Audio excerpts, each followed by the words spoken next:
Hi friends, 90s kids special പാൽക്കോവ റെഡിയാക്കിയാലോ? വളരെ എളുപ്പത്തിൽ നമുക്ക് കടയിൽ നിന്ന് വാങ്ങുന്ന അതേ ടേസ്റ്റിൽ വീട്ടിൽ തന്നെ പാൽക്കോവ റെഡിയാക്കാം.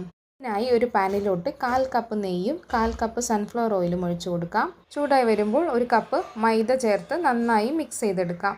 ഇനി ഈ മൈദയെല്ലാം നന്നായി മിക്സായി ഒരു വാട്ടറി കൺസിസ്റ്റൻസിയിൽ എത്തുന്നത് വരെ ഇളക്കിയെടുക്കണേ. ഈ ഒരു കൺസിസ്റ്റൻസിയിൽ എത്തുമ്പോൾ നമുക്ക് ഇതൊരു പാത്രത്തിലോട്ട് ഒഴിച്ചു കൊടുക്കാം. ഇനി ഒരു മിക്സിയുടെ ജാറിലോട്ട് ഒരു 1/4 കപ്പിനടുത്ത് പഞ്ചസാരയും 3-4 ഏലക്കായയും ചേർത്ത് നന്നായി പൊടിച്ചെടുക്കാം. നമ്മൾ നേരത്തെ മാറ്റിവെച്ച മൈദ മിക്സിൽ ചെറു ചൂടോടെ തന്നെ 2 ടേബിൾ സ്പൂൺ പാൽപ്പൊടിയും പൊടിച്ചു വെച്ച പഞ്ചസാരയും ചേർത്ത് നന്നായി കുഴച്ചെടുക്കാം. ഈ പാൽക്കോവ സെറ്റ് ചെയ്തെടുക്കാനുള്ള പാത്രത്തിലോട്ട് ഒരു ബട്ടർ പേപ്പർ വെച്ച് ഈ ഡോ ഒന്ന് പരത്തിയെടുക്കാം. ശേഷം നിങ്ങൾക്ക് ഇഷ്ടമുള്ള ഷേപ്പിൽ കട്ട് ചെയ്ത ശേഷം 2 മണിക്കൂർ ഫ്രീസറിൽ സെറ്റ് ചെയ്തെടുത്താൽ നമ്മുടെ സൂപ്പർ ടേസ്റ്റി പാൽക്കോവ റെഡി.